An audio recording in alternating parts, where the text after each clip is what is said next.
তো হবে সবাই চেনা।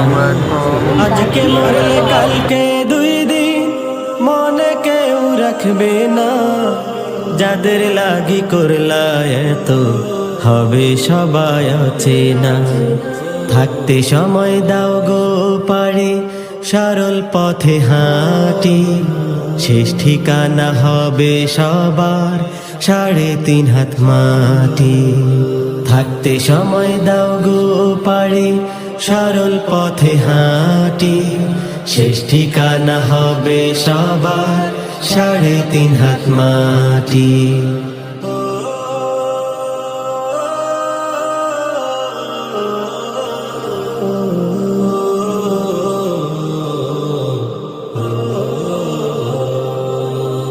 কত আশা করে তুমি করলা বাড়ি ঘর,